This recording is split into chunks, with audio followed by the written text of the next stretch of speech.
வணக்கம் அன்பர்களே, வாங்க நாம இன்னைக்கு என்ன பண்ணலாம்னா பச்சை பட்டாணி ஆனியன் கலந்த வடை எப்படி செய்யலான்னு பார்க்கலாம்.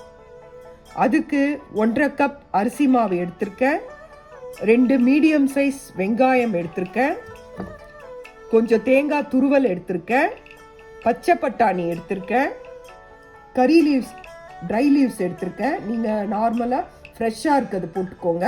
அதுக்கப்புறம் நான் க்ரீன் சில்லியும் பேஸ்ட் எடுத்திருக்கேன். ஏன்னா வீட்டில் இல்லாத போது நான் இந்த மாதிரி இன்க்ரீடியன்ட்ஸ் வச்சு யூஸ் பண்ணிப்பேன். கடைக்கு போகும்போது தான் என்கிட்ட ஃப்ரெஷ் இருக்கும், இல்லைன்னா நான் அதெல்லாம் பேஸ்ட் பண்ணி வச்சுப்பேன். நான் அது இல்லாத போது நான் அதை யூஸ் பண்ணிப்பேன். வாங்க இதை எப்படி செய்யலான்னு பார்க்கலாம். அதுக்கப்புறம் உங்கள் ஊரில் பச்சை பட்டாணி கிடைக்கும் போது இதை செஞ்சு பாருங்கள். அப்படி இல்லைன்னா நார்மலாக நைட்டு சுண்டலுக்கோ இல்லை ஏதாவது பொரியல் அது மாதிரி செய்யும் போது ஊற வச்சிங்கன்னா அந்த வேக வச்ச பட்டாணியை எடுத்துக்கோங்க. கொஞ்சம் எடுத்துட்டு அதை என்ன பண்ணுங்கள், மிக்சியில் ஒரே ஒரு பல்ஸ் மோட்டில் போட்டுட்டிங்கன்னா அதை இதில் போட்டு பிசைஞ்சு செய்யலாம். அந்த பட்டாணியும் யூஸ் பண்ணலாம். ஆனால் அந்த பட்டாணி ஊற வச்சு வேக வச்சு இருக்கணும். வேக வச்ச பட்டாணியை முழுசாக இதில் கலந்தீங்கன்னா நீங்கள் வடை செஞ்சிங்கன்னா தனியாக பிரிஞ்சிடும். அதனால் பல்ஸ் மோடில் போட்டு அந்த பட்டாணியை இந்த அரிசி மாவில் மிக்ஸ் பண்ணணும். வாங்க பார்க்கலாம்.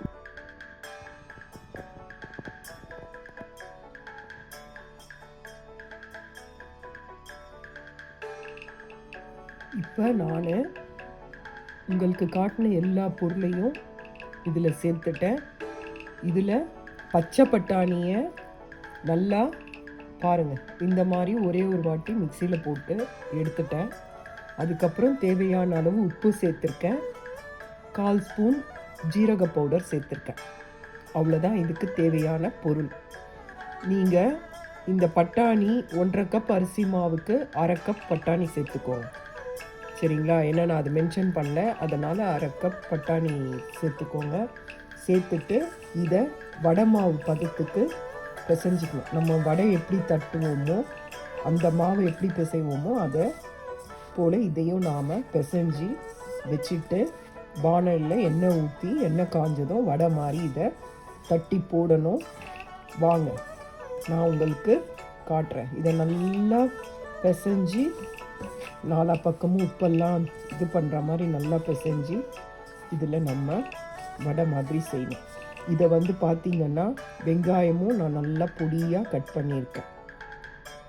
உங்களுக்கு அந்த 2 மீடியம் சைஸ் ஆனியன் காட்டினேன் இல்லைங்களா, அதையும் நான் பொடியாக நறுக்கி வச்சுருக்கேன். இந்த மாதிரி இதை நீங்கள் தண்ணி போட்டு தேவையான அளவு தண்ணி போட்டு பிசைஞ்சு வடை தட்டுங்க. அதுக்கப்புறம் உப்பெல்லாம் டேஸ்ட்டு பார்த்துக்கோங்க.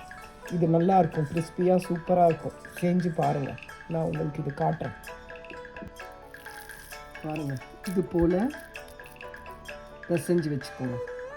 இந்த மாதிரி பிசைஞ்சு வச்சு இதை வடை மாதிரி தட்டி எண்ணெயில் போடணும். அவ்வளோதான். இந்த மாதிரி வடையாக தட்டி இதில் போடணும். போட்டுட்டு ஒரு அந்த பக்கம் நல்லா வெந்த உடனே திருப்பி போடணும்.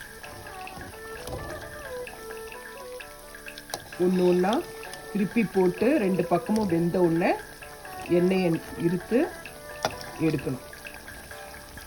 அவ்வளோதான். உங்களுக்கு நான் இது ரெடியான பிறகு காட்டுறேன்.